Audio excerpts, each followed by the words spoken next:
Que tu sois un amateur de football canadien ou pas, tu connais certainement mon invité cette semaine. Ici Isabelle Etier et bienvenue sur le balado Femmes d'hockey présenté par IGA.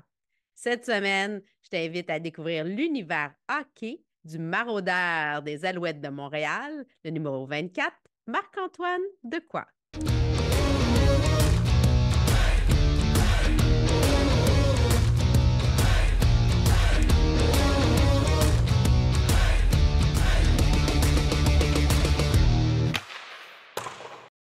Marc-Antoine, bienvenue sur le balado Femmes d'hockey. Merci beaucoup. Marc-Antoine, on te connaît, là, tout le monde te connaît, tu es maintenant une célébrité, qu'on peut dire. Euh, Tu as, bon, remporté la Coupe Grey. Tu es celui qui a fait cette sortie qui a été quand même très diffusée un peu partout, comme quoi, gardez-la, votre anglais. On Ah, tu l'as va... bien prononcé en plus. Oui, ben oui, parce que c'est Ça a important. mis ouais, ça a mis le le. Ça a mis dans les articles, ça dit le gardez-le. Mais non, Mais c'est la langue. c'est- moi, je ne me rappelle plus comment ça a sorti, mais je sais il y avait un là là-dedans. Champion de la Coupe Grey, bon, tu évolues avec les Alouettes de Montréal. Tu as même signé un contrat avec les Packers. Malheureusement, pandémie a fait que, bon, ça l'a changé un peu les plans. Mais heureusement pour nous, tu es revenu dans le football canadien. Et bon, tu as joué à Big Brother Célébrité. Je pense que les gens ont appris aussi à te connaître un peu plus là. Mais on aime surtout te voir t'exécuter sur le terrain. En tout cas, moi, je suis beaucoup le football canadien. Et j'apprécie de te voir jouer. Ah ben, j'apprécie, c'est le fun. Ouais, je suis Big Brother, je te dirais que c'est ta première fois, mais c'est plus, disons, c'est plus disons, mon milieu être sur un terrain de football que d'être dans une télé-réalité. Fait que c'est plus agréable d'être sur un terrain. Mais là, on va parler hockey un peu. Là, j'ai parlé de ta sortie publique, bon, à la conquête de la Coupe Grey. Gardez-la votre anglais. Puis moi, ça m'a fait penser au légendaire Maurice Richard. Bien malgré lui, pas parce que bon, il avait fait une sortie publique tant que ça, mais tu sais, à l'époque, il représentait un peu cette espèce d'icône des Canadiens français. Je sais pas si tu es d'accord avec moi, là, il y a comme une espèce de du côté, tu sais, dans le sport, c'est tellement proche des gens, il y a comme une Ouais, façon. non, c'est. Ben, tu sais, l'affaire avec le sport, c'est toujours je vois ça un peu des deux côtés. Il y a le côté où est-ce que on est quand même choyé, il faut penser à ça. On est choyé des sportifs où est-ce que notre job, c'est de jouer à un sport. Tu sais, la réalité, c'est tu Tu joues un joues. sport, puis t'es payé pour jouer, puis il y a ce côté-là que le monde, on dit, ben, gars, t'es pas un politicien, t'es pas ci, t'es pas ça. Mais de l'autre côté aussi, c'est une personnalité publique, puis il y a du monde qui t'écoute, puis il y a du monde qui te voit aller. Puis je pense que tu as aussi une responsabilité à ce niveau-là, que tu veux l'apprendre ou non. Puis je pense que tes affaires, quand ça devient personnel pour toi, quand il y a quelque chose qui te tient à cœur, puis où tu vois de l'injustice quelque part. Tu sais, Maurice Richard, lui, c'était complètement différent que ce que j'ai vécu, donc je me mets même pas dans la même catégorie que lui. Mais tu sais, moi, c'est quelque chose d'autre dans, je pense, le domaine du sport que la vraie vie. Fait que des fois, tu sais, on est peut-être un peu à cheval à ce qu'on on prend une position, est-ce que c'est vraiment à nous de prendre une position? Fait que pour moi, c'était plus prendre une position face à moi puis dénoncer quelque chose que dans mon domaine à moi, qui je trouvais que c'était un peu injuste. Mais il fallait le faire parce que c'était dans un moment quand même de célébration. On le sait, tu sais, bon, c'était pas nécessairement l'année des Alouettes. On s'attendait pas à ce que vous gagniez la Coupe Grey. Non, non. Mais ça a été une belle, tu sais, le terme en anglais, je vais faire exprès, un Ah, journey, là. on peut faire des anglicismes. Je joue au football, on en fait une coupe aussi, là. Non, mais ça a été un beau parcours, tu sais. Ouais. Puis, je t'ai déjà entendu dire que, justement, ben, la langue a été un ralliement dans la chambre. Ça a été quelque chose qui a été important dès les débuts avec votre entraîneur. Ouais, définitivement. Ça, c'est vraiment le point rassembleur qu'on a eu, nous, cette année-là, 2023, avec les Alouettes de Montréal. Tu sais, tu te dis, quand tu as une équipe sportive, c'est ton succès sur le terrain, en fait, qui est important. Puis comment, tu sais, les équipes qui vont avoir du succès sur le terrain, après ça, c'est les équipes qui vont réussir à avoir chercher des bons joueurs, qui vont avoir des bons contrats. Finalement, si tu gagnes le championnat, ça t'avantage, définitivement. Mais comment tu vas aller chercher ce succès-là sur le terrain? Oui, c'est les bons joueurs, mais il y a aussi d'autres petits aspects que c'est peut-être du 5% sur la valeur totale, mais un aspect comme l'esprit d'équipe, le vestiaire, qui est des termes très communs qu'on dit, mais qui est très vrai, c'est ces petits détails-là qui sont importants d'aller chercher parce que quand tu as des moments difficiles, dans une équipe, n'importe quelle équipe, c'est là que la solidité du vestiaire va paraître et qu'il n'y aura pas de pointage de doigts, puis le monde va travailler ensemble. Puis nous, le français était un peu ce point de ralliement-là qui a permis de créer des liens entre les Canadiens et les Américains. Fait que c'était, tu sais, Canadien-français, Canadien-anglais. C'était un peu tout ce point commun-là qui était la langue française, où est-ce qu'on avait des Duolingo qu'on faisait aux Américains ou Canadiens anglais. Euh, tu sais, Jason Moss, il faisait des quiz à savoir qu'est-ce qui était important. Ben, excuse-moi, des quiz à savoir c'était quoi les numéros, les termes importants traduits en français. C'est un peu tout ce melting pot, là, on va dire, d'éléments autour du français qui a permis à ces joueurs-là tout à fait différents à se réunir et se tisser des liens beaucoup plus serrés, selon moi. On va envoyer les idées à Martin Saint-Louis pour le vestiaire Ah! canadien parce C'est ça. qu'on parle souvent justement qu'on sent que Martin a cette emprise-là dans le vestiaire, justement. On sent qu'il y a une solidarité entre les joueurs, qu'il est allé chercher vraiment une belle cohésion dans le vestiaire des Canadiens. Tu as joué dans la tournée de hockey des Alouettes propulsée par Mallette. Est-ce que tu es un joueur de hockey? As-tu déjà joué au hockey? J'ai joué au hockey, ouais. J'ai joué au hockey pas mal toute mon enfance, juste à temps qu'au sondage et plus tard dans mes années, j'ai dû faire le choix pour aller au midget football et non hockey. Et tu sais, je veux dire, je pense que n'importe quel petit jeune Québécois sportif pris des patins, on a joué au hockey. C'était les deux sports que je faisais. En général, c'était le soccer, hockey et football, mais à un moment donné, soccer a pris bord parce qu'il n'y a pas beaucoup de temps de disponible après ça. Fait qu'après ça, j'ai tombé au hockey. Fait que tu sais, la fin de saison de football, je chevauchais un peu le début de saison de hockey, mais j'étais capable de faire les deux, parce que c'était plus l'hiver. C'est pas mal les deux sports que j'ai fait et ça faisait longtemps, par exemple, que j'avais pas patiné. Ça m'a pris, disons, une couple de tours de glace avant de revenir un peu à la forme que j'avais, mais non, je pense que je me débrouille bien. Ça dépend, tu me mets à qui, tu me compares à qui, mais je trouve que je peux bien me débrouiller. Mais t'es-tu à l'attaque ou à la défense? Ben, j'ai joué les deux positions. J'ai fait OK. attaque et défenseur. C'est sûr que là, je pense que j'ai été surpris que j'ai pas perdu de ma vitesse. Donc, je T'es me en suis dit, forme, là. c'est ça. Puis à l'inverse, je pense que je suis plus vite que quand j'étais, par rapport, évidemment, je suis plus vite que quand j'étais jeune, mais je veux dire, je trouve que Ouais. j'ai plus un peu un edge en vitesse parce que quand je jouais à cet jeune âge, je ne m'entraînais pas. C'était purement par plaisir. Puis là, évidemment, avec l'entraînement, ça l'a aidé. Le cardio, c'est incroyable comment le cardio d'hockey, surtout le premier chiffre, là, tu embarques sur la glace, puis nous, on veut faire du 2 minutes, 2 minutes et demie, puis après ça, tu es brûlé le reste de la glace. Là. T'as Hey, plus de 35 jambes. secondes, là. Écoute, dump and chase, puis c'est fini pour moi. Mais non, j'étais plus j'ai joué attaquant, mais défenseur aussi. J'ai joué pendant quelques années. J'ai vraiment varié, je te dirais que dépendamment d'année en année. Puis je trouve que c'est bon d'avoir un peu touché à tout. Tu sais, ça me permet un peu.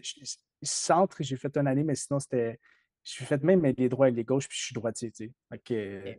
Regarde, ça très peut polyvalent. toucher de. Quel genre, c'était qui ton joueur préféré quand tu as grandi? Joueur ou joueuse? Moi, joueur, Kovalev.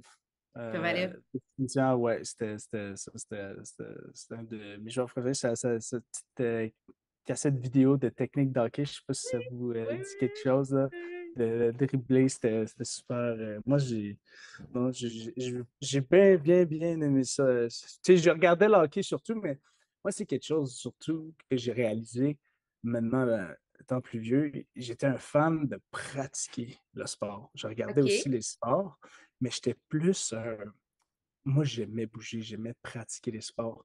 Puis ce goût-là s'est développé plus tard, après ça, à vraiment apprécier à s'asseoir à la télévision puis regarder.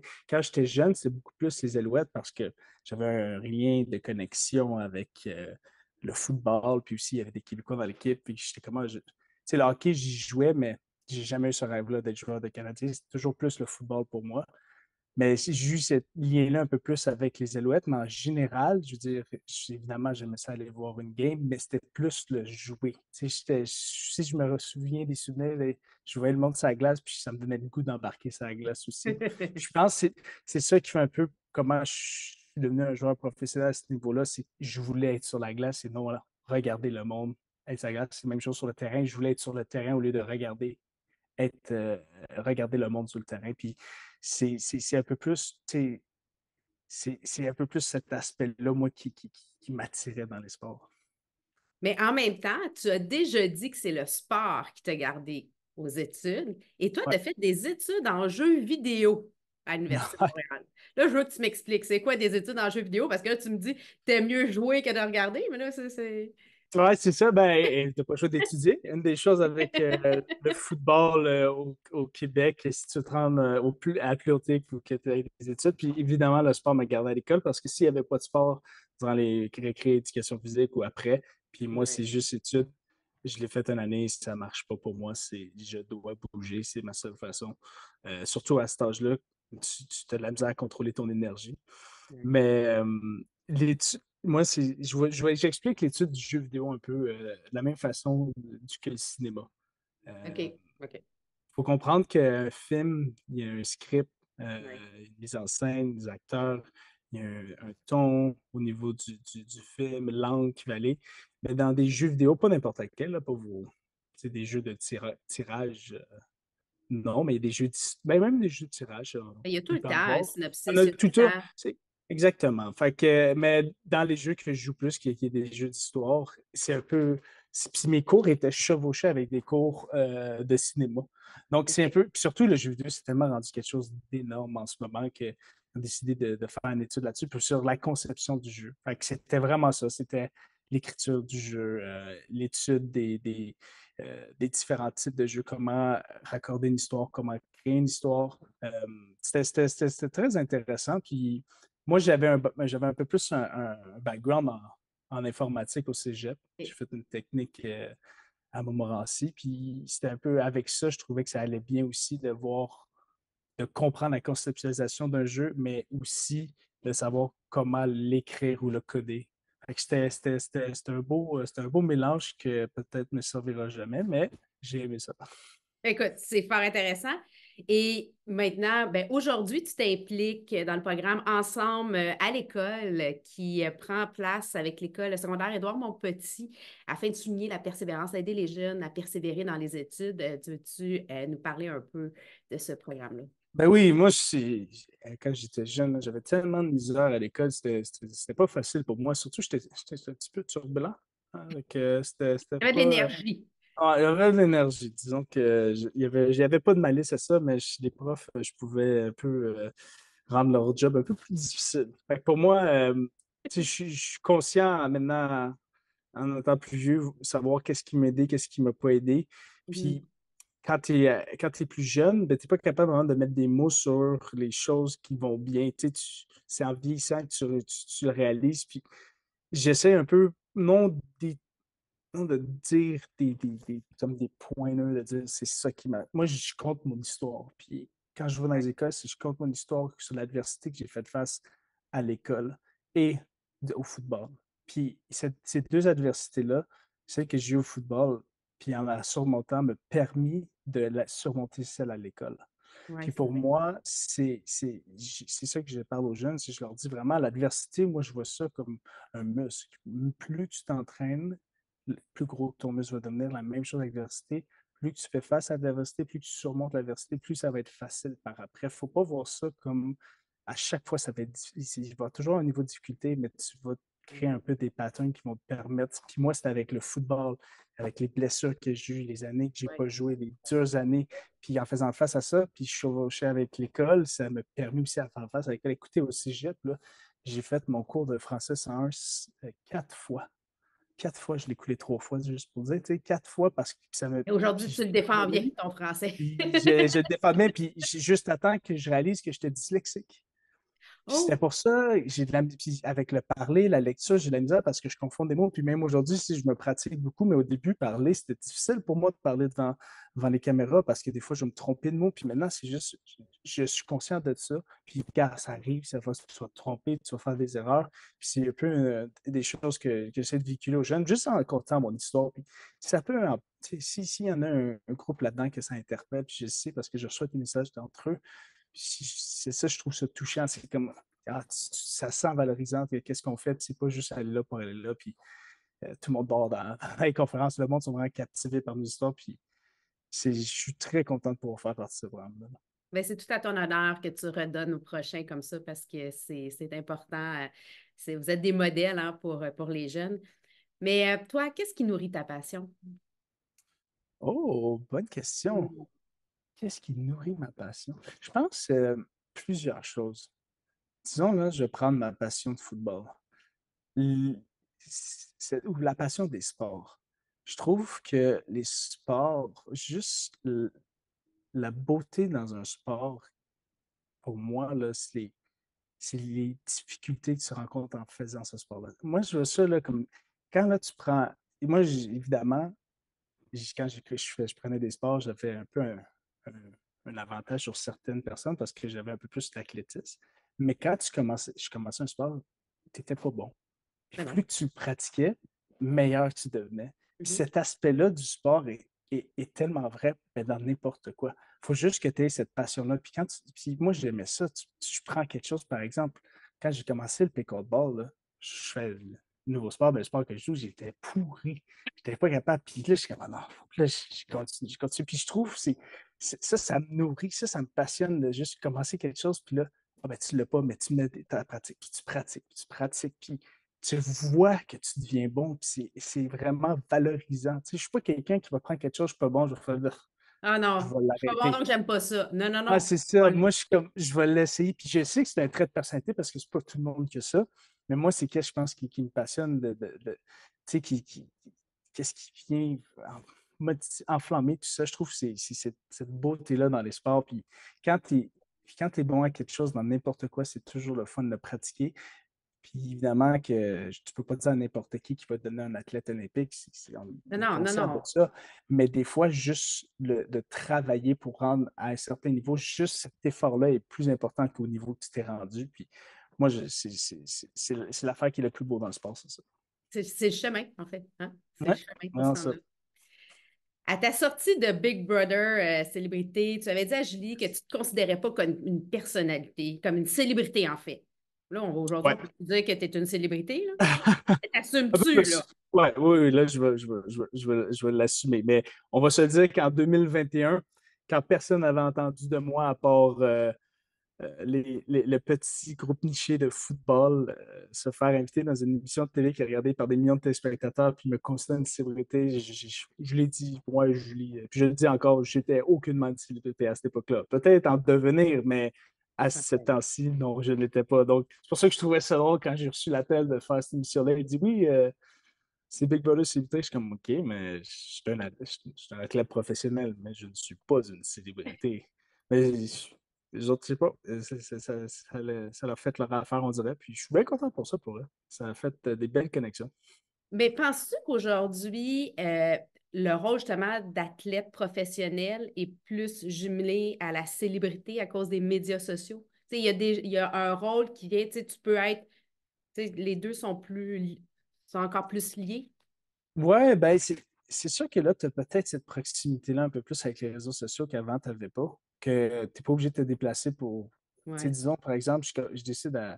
Je suis pas tant quelqu'un qui va publier sur Instagram. Disons, tu sais, c'est sûr qu'il y a du monde comme par exemple, les influenceurs que c'est leur travail de mettre des vidéos d'eux autres. Mais disons, moi, je déciderais, par exemple, de filmer toute ma vie tous les jours puis de montrer ça à tout le monde.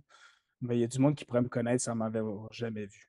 Puis c'est Ouais. sûr que ce côté-là que tu peux devenir facilement célèbre avec, euh, avec les réseaux sociaux. Je pense que c'est un complément au sport, mais ça reste quand même qu'un sportif, qu'est-ce qui va te faire attacher à cette personne-là en premier? C'est l'expo sur le terrain. Puis après ça, c'est là que quand tu aimes vraiment quelqu'un, tu es comme, OK, mais comment il est dans sa vie de tous les jours? Puis c'est là que tu vas fouiller. Je trouve que c'est encore bon cette trajectoire-là de commencer en tant que sportif, donner ce goût-là, puis après ça, peut-être d'aller plus dans la vie personnelle que tout de suite, par exemple, il y a un YouTuber très populaire aux États-Unis qui s'appelle Destroying, je pense, ou Destroy, je ne sais pas c'est quoi son nom exactement. Puis c'est un YouTuber, millions d'abonnés sur YouTube. Puis c'est un très bon kicker, très, très bon kicker. Puis il a décidé de rejoindre une ligue en dessous de la NFL. Je ne sais pas si c'est la USFL ou la XFL. Je ne sais pas quel est le nom de cette On ligue-là, ira mais vérifier. lui, il a fait ce parcours à l'inverse parce qu'il était vraiment une énorme célébrité. Puis là, on s'est intéressé au sport. Fait que c'est comme une approche complètement différente. Là, le monde regardait ça parce que c'était une célébrité. C'est comme si Dwayne The Rock va rejouer pour une équipe, le monde va venir. Fait que, cet aspect-là est très disponible, comme tu expliques. Mais moi, je pense que pour moi, je vois toujours, peut-être que je suis de la vieille école, mais je vois toujours l'aspect de se faire Le connaître sport dans le avant. sport. Le seul problème, c'est que la visiter. Je suis d'accord avec ça. Comme, ça reste que la visiter des codes d'écoute, de ton télédiffuseur. Il y a plein de réalités face à ça. Fait que il y a un beau mélange que les réseaux sociaux peuvent amener peut-être à promouvoir un peu plus le sport. Es-tu superstitieux? Non, je ne suis pas. Je me fais souvent poser la question, c'est quoi ton rituel d'avant-match?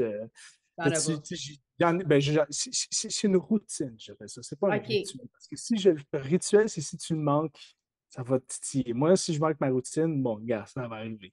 J'ai eu une game cette année que j'étais malade, puis j'avais aucune énergie, fait que j'ai même pas été faire mon warm-up. Je suis resté dans le vestiaire toute l'avant de la game, puis j'ai joué la game.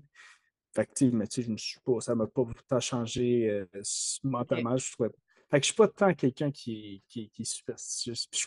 Peut-être que ça m'aide. Moi, je trouve que oui, ça m'aide. Ben, c'est pas une béquille, en fait. Non, c'est ça.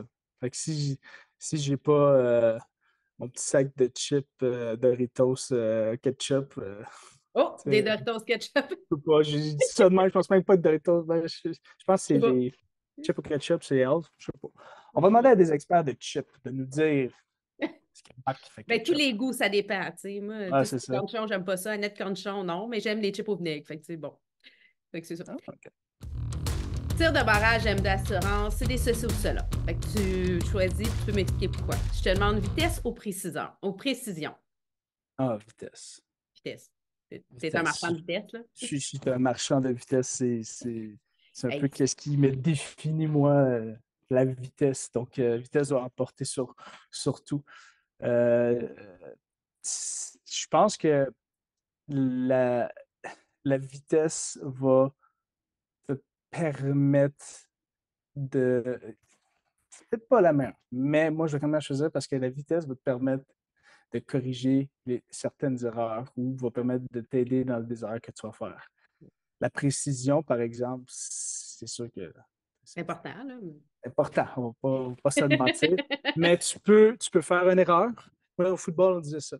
Ouais. Si tu fais une erreur, fais-la à 100%. Tu peux faire une erreur, mais si tu arrêtes et tu hésites, c'est là que fait que OK. c'est 100% la vie. Tu penses que c'est le mauvais jeu, c'est pas grave, tu vas à 100% puis tu mets toute la vitesse que tu peux là-dedans. Puis, écoute, pour moi, ça m'a aidé dans ma carrière. Peut-être pour certains, non. Moi, oui. Mais tu dis que tu joues au pickleball, je suis sûre que ça t'aide aussi parce que quand tu prends une décision, moi, je joue au tennis, là. Je me suis pas encore convertie au pickleball. C'est comme si je refuse. Je suis Ah tennis. oui, j'ai entendu dire que ça peut changer ton swing. Ça, c'est les excuses du monde quand je les bats. Salut, Jean-Thomas. Ah. Ouais, tu vois, moi, je veux pas d'excuses. Mais quand tu prends une décision, il faut que tu y ailles. Il ne faut pas que tu changes de ta décision. Tu y Ouais. vas, c'est go. Fait que c'était plus ça, Fait que mon ça point. peut être la vitesse de pensée, ça peut être ça. Ça peut Ouais. être aussi vitesse sur le terrain et aussi la vitesse d'action. Je te donne l'occasion, patiner avec Youpi ou conduire une Zamboni? Ouh, ça c'est bon, ça. Ah, je pense que je vais patiner avec Youpi. Ah, il me semble que c'est le fun. Ouais, moi je pense que c'est le Patiner plus au Centre fun. Bell avec Youpi, là. Ouais, ouais, patiner avec Youpi, puis je sais pas pourquoi, j'aimerais ça juste l'aligner dans la bande. Juste là, ça va être fun. Parce que tu sais qu'il y a quelqu'un à l'intérieur, mais c'est juste, c'est tellement fluffy, tu penses qu'il est protégé, puis ça serait Juste un petit coup d'épaule Tu es dans le le gars beurre, pas là. intéressant à toi, là, tu sais. Peut-être. Euh, Matheson ou Savard? Deux styles complètement différents de Ça défenseurs va. des Canadiens. Ça Savard? va. OK. Oh, ouais. La barbe, là, je l'adore. OK. Super Bowl ou Coupe Grey? Coupe Grey. Coupe Grey, celle Coupe qu'on a Grey. gagnée. On Ouais, a... c'est qu'on a gagné. T'as t'as fait la paix avec la NFL, tu t'es dit, on garde, on reste dans le CFL. Oui, j'ai fait la paix. Faut comprendre que moi, j'ai jamais eu vraiment tu sais, je pensais à la NFL, mais j'ai toujours mis cette ligue-là sur un piédestal que c'était impossible à atteindre. Puis même à ma dernière année universitaire, j'étais comme, ah, j'ai hâte d'aller dans le CFL, je pensais à CFL. Puis quand mon agent, Sacha Pegarani, m'a écrit, puis qui n'était pas encore à l'époque mon agent, mais Oui. qui m'a recruté, puis il m'a demandé, qui m'a dit c'était quoi son plan, puis il dit, je pense que c'est une chance dans la NFL. C'est la première fois de ma vie que je me suis fait dire ça, puis que j'ai commencé à y réfléchir. OK. Puis quand j'ai été dans la ligue, puis j'ai joué contre tout le monde, j'ai réalisé que je les mettais vraiment trop sur un piédestal. Parce que la réalité de la NFL, là, c'est ça, c'est le 10% là, de ton roster. Eux autres, c'est pas touchable, c'est pas comparable. Des OK. Aaron Rodgers, des Tom Brady, des Patrick Mahomes. Ce top-là, là, ces 10 premiers-là, là, c'est vraiment dans une autre ligue. Mais le reste, après ça, du 11e joueur jusqu'au 53e joueur, qui était le reste de l'équipe, moi, je me comparais aux autres, puis je me voyais même pas différent des autres si OK. pas j'étais au niveau. Puis c'est drôle parce que la CFL est composée d'Américains, mais ces Américains-là, à 90% d'entre eux, ont joué dans la NFL. C'est Fait que vrai. c'est des joueurs de la NFL qui sont dans la C'est vrai. CFL. Donc, la ligue n'est pas plus bonne. La seule chose, je pense que la CFL manque, c'est que tu n'as pas de Patrick Mahomes. On en avait un qui était Nathan Rourke, qui est parti. Mais, je pense que c'est la petite différence, mais le talent est vraiment incroyable. Puis, le niveau de jeu est bon aussi. Le Ah, terrain est différent. C'est pas les mêmes règles.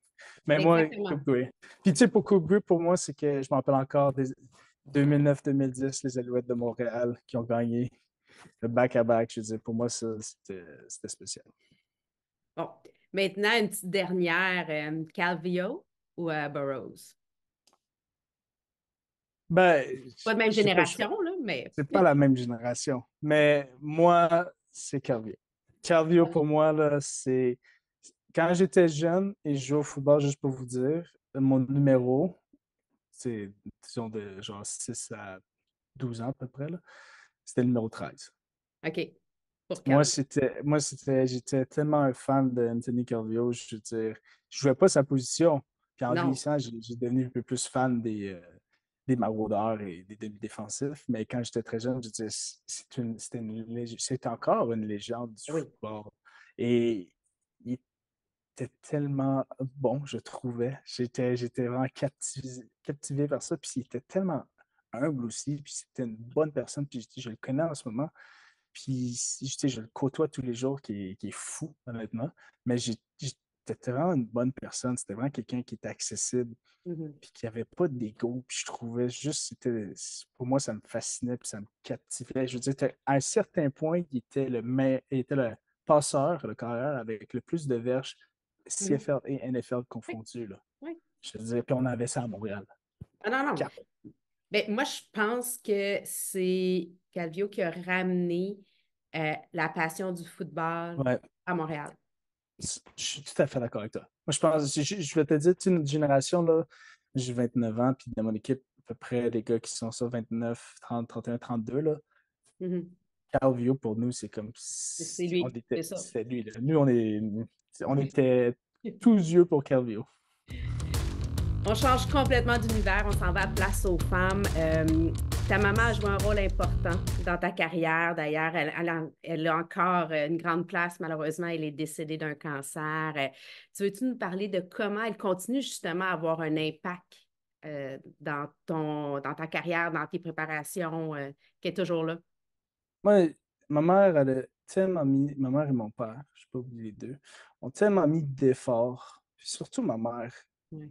pendant mon enfance. Je veux dire, je ne suis pas encore parent, mais ceux qui ont été parents ou les jeunes parents, tu sais, d'aller porter ses enfants tous les jours aux pratiques, de faire hockey, soccer, football, puis de tout le temps être là, puis m'encourager.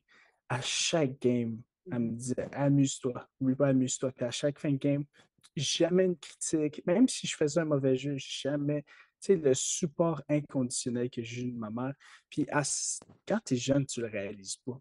Puis en vieillissant, puis là, je commence à parler avec des jeunes qui me disent ouais, moi, mes parents, je veux dire, ils mettent beaucoup de pression pour gagner. Puis si je ne gagne pas, il y a des parents qui sont très difficiles sur leurs enfants. Puis moi, j'ai été très choyé de ne pas avoir ça, puis qui m'ont instauré des bonnes valeurs au niveau du sport, de s'assurer de s'amuser. Puis c'est tellement quelque chose que je chéris, puis que je m'ennuie aussi à un certain point, même si plus vieux, elle me dit les mêmes speeches que quand j'avais 7 ans, elle me disait ça, puis je me rappelle encore.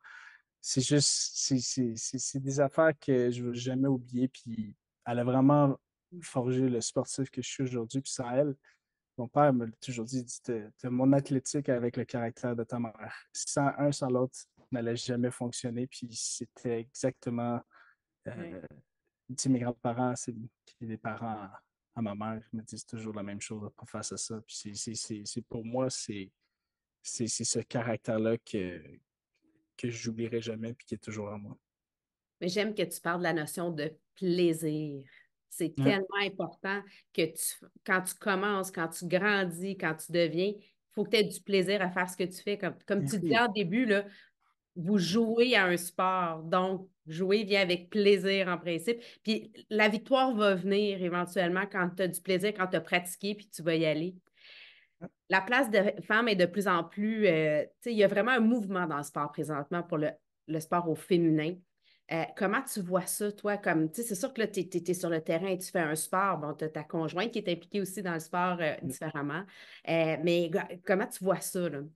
Ah, moi, je suis tellement heureux pour ça. Je trouve que le, le sport, là, il devrait, plus qu'il y en a, le meilleur que c'est. Puis au niveau féminin, là, il y a tellement du bon talent, là. Je me rappelle quand j'étais jeune, il y avait une fille qui jouait avec nous au football, là. Puis elle était bonne. Mais quand la puberté est arrivée, là, Ouais. c'est sûr, c'est différent, mais qu'elle était bonne. Puis au hockey aussi, Marie-Soleil qui était goaler, là, je dis, je me rappelle, là, hey, ça a été notre goaler pendant beaucoup d'années, là, puis elle était tellement bonne. Puis moi, j'étais fasciné par ça. Puis quand tu es jeune, moi, les gars, filles, j'avais pas de différence face à ça. Elle était bonne, hein? Elle était bonne. Là, en grandissant, c'est pas la même chose, mais je trouve que c'est tellement. C'est ça que je pense que moi, je suis pas pessimiste, puis je suis optimiste. Je trouve qu'il y a un pendule. Des fois, ça a été dans un côté, je pense, pendant longtemps pour les sports féminins, puis je pense que le pendule en ce moment est en train de revenir à la bonne place. Parce qu'il y a cette place-là, puis on l'a vu avec l'équipe d'hockey féminin qui est revenue, là, l'engouement qu'il y a. Puis Ah moi, ouais. je me rappelle qu'on était à l'université, les Carabins avaient une équipe d'hockey, Ouais. puis on allait voir ça, puis c'était Ouais. bon, c'était du bon calibre, c'était intéressant. Puis je pense que c'est ça, c'est juste une question de mentalité, littéralement. C'est juste, puis la mentalité a été changée, puis c'est la place elle avait besoin était là. Il fallait juste que, je On sais leur pas, donne je la peux chance. qu'on leur donne la chance, vraiment ça. Puis moi, je suis super excité, là, je veux dire, j'adore voir ces histoires-là sortir, puis voir comment le monde puis la population s'intéresse à ça. Je trouve que c'est fascinant. On faisait, quand on était au Carabin, on faisait les gars de football contre les filles d'hockey. OK. Puis c'est la dernière fois que j'ai joué au hockey, c'était ça, c'était 2016. C'était comme la dernière classique qu'on fait, parce que je pense que l'année d'après, lui qui organisait ça, ça n'avait pas marché. Mais c'était la deuxième année, troisième année, je pense qu'il faisait ça. Puis non, on ne gagnait pas. Puis il y avait des gars qui avaient joué de haut Tu niveau, puis non, on ne devais gagnait jouer contre une certaine Catherine Dubois qui joue dans pas. Ouais, LPHF de Montréal, yes. Alexandra Labelle qui est avec New York. Fait que, Ouais, ouais, tu gagnais pas. Je confirme. aucune chance. Oh non, non, je ne gagnais pas. Mais c'était le fun, tu sais, c'était beau, c'était vraiment hot à regarder. Puis moi, là, moi dans le sport, là, quand tu es bon dans un sport, puis même si c'est pas les plus hauts des niveaux n'importe comment comme CFL puis NFL par exemple, mais quand c'est un sport où c'est que tu vois de la passion, tu vois Ouais, du monde qui se donne puis qui se donne du cœur dedans, c'est beau à voir. C'est le fun à regarder. c'est toujours agréable. Écoute vestiaire présenté par la cage. Bon, ben, si tu passes dans le vestiaire, pas toujours besoin de rester dans le vestiaire. Bon, heureusement, on a le privilège d'entrer dans les coulisses de votre saison Ouais. grâce à la docu-réalité Les Alouettes nouvelles en voix sur les ondes de TVA Sport et TVA. Mais là, j'ai envie que toi, qu'on aille au-delà de ça. As-tu envie de nous OK. raconter une histoire, une anecdote? Ça peut être drôle, ça peut être plus émotif qui s'est passé, justement. Ça peut être dans la dernière année ou avant dans ton parcours. Le vestiaire. Moi, Oui, c'est pas obligé écoute, d'être dans le il y en vestiaire, mais a, dans les coulisses du ben, sport. il y en a tellement que quel dire qui peut se dire à la télé? Euh, Moi, je vais dire un qui me fait bien rire. Euh, on a, aux Alouettes de Montréal, on a un responsable, euh, Serge, qui s'occupe, surtout durant la pandémie, il s'aidait avec tout ce qui était la nourriture parce qu'on a eu euh, un traiteur qui est venu, puis c'était des plats. C'était plus comme un buffet parce qu'avant, tu avais un Oui. buffet, tu vas manger. Là, c'est plus ça, c'était des plats. Puis il fallait quelqu'un qui s'occupe de ça. Puis Serge s'occupe de ça et d'autres affaires. Puis c'est un ancien de l'armée. C'est un pilote d'avion de chasse. Et il me fait tellement rire parce que à chaque fois qu'il vient finir de faire, il vient le matin, il fait la nourriture, il vient toujours prendre une nappe dans le vestiaire. OK, Il est quand fait qu'il va même, faire sa petite pièce. il va faire sa petite sieste. Puis peu importe la musique qu'il joue, que ça soit Wow. tellement fort, du rap dans ses oreilles, il ne se réveille pas. Et on a testé des musiques, voir s'il allait se réveiller. Non, quand Serge fait sa note, il ne se réveille pas. Et il se réveille à l'heure après sa pratique, puis il vient nous donner l'autre bouffe. C'est tellement. Oui, Chapeau. Je pense que c'est de l'écoute sélective à un autre niveau. Moi aussi, quand tu as entendu, tu sais, tu étais dans des guerres, puis tu as entendu des, euh, des ouais. avions sûrement très proches. Ça aussi, ton oui, je pense que c'est. T'es habitué ou peut-être. Tu as réussi à avoir une Ouais, connexion. Tu dois t'entraîner mentalement pour être capable de laisser aller. ouais, ça, exact. Fait que ça, c'est une petite anecdote de vestiaire à l'eau. Il ronfle-tu, Serge? Peut-être, mais la musique est tellement forte qu'on Je l'entend pense qu'on pas. l'entend pas. C'est bon. Marc-Antoine, merci d'être venu te raconter un peu plus sur le balado Femmes d'hockey. La saison commence là, le 25 mai contre Toronto au stade Percival Molson ici à 19h30. C'est un rendez-vous à ne pas manquer. S'il n'est pas déjà fait, achetez vos billets. En fait, moi, je sais que je ne veux pas manquer ça pour rien au monde, à part une partie de la finale de la Ouais, LPHF. Là, ça ouais. se peut que mon cœur soit déchiré. Je vais espérer que ça ne soit pas en même temps. C'est Mais ça, on euh, l'espère. sinon, c'est sûr que je serai là parce que je ne veux pas manquer ça. Écoute, ça va être une autre belle saison. Je pense qu'on peut s'attendre à une belle saison, n'est-ce pas?